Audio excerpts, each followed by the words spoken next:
National adoption awareness month পালিত হলো ঝাড়গ্রামে।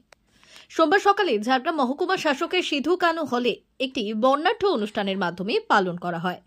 ঝাড়গ্রাম জেলা প্রশাসনের উদ্যোগে জেলা শিশু সুরক্ষা দপ্তরের ব্যবস্থাপনায় অনুষ্ঠানের আয়োজন করা হয়, যেখানে যে সমস্ত বাবা মায়েরা অনাথ শিশুদের দত্তক নিয়েছেন তারা উপস্থিত ছিলেন এবং আগামী দিনে যে সমস্ত বাবা মার সন্তান দত্তক নিতে চান তারাও উপস্থিত ছিলেন।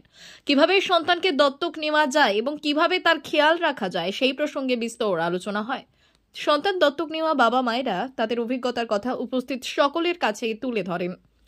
উপস্থিত ছিলেন ঝাড়গ্রাম জেলা আইনি পরিষেবা কর্তৃপক্ষের সচিব তথা বিচারক সুক্তির সরকার, ঝাড়গ্রাম জেলা পরিষদের সভাধিপতি চিন্ময়ী মানান্ডি, ঝাড়গ্রামের অতিরিক্ত জেলা শাসক প্রসেনজিৎ চক্রবর্তী, মহকুমা শাসক শুভজিৎ গুপ্ত, ঝাড়গ্রাম পৌরসভার চেয়ারম্যান কবিতা ঘোষ, ঝাড়গ্রাম জেলা পরিষদের শিক্ষা সংস্কৃতি ও ক্রীড়া দপ্তরের কর্মাধ্যক্ষ সুমন সাহ, জেলা পরিষদের সহ সভাপতি অঞ্জলি দোলা সহ বিশিষ্ট ব্যক্তিরা।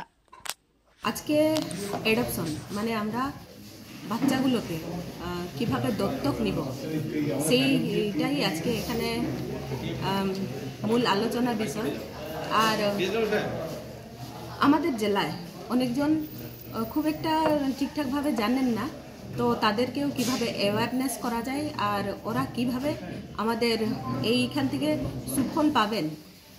যে বাচ্চাগুলো মা বাবা নেই, যাদেরকে আমরা কুড়িয়ে পেয়েছি, সেই বাচ্চাগুলোকে ঠিকঠাক জায়গায় তাদেরকে একটা মা বাবা দেওয়া একটা লক্ষ্যে আমাদের মাননীয় মুখ্যমন্ত্রী মমতা বন্দ্যোপাধ্যায়ের উদ্যোগে আজকে এই প্রোগ্রামটা রাখা হয়েছে।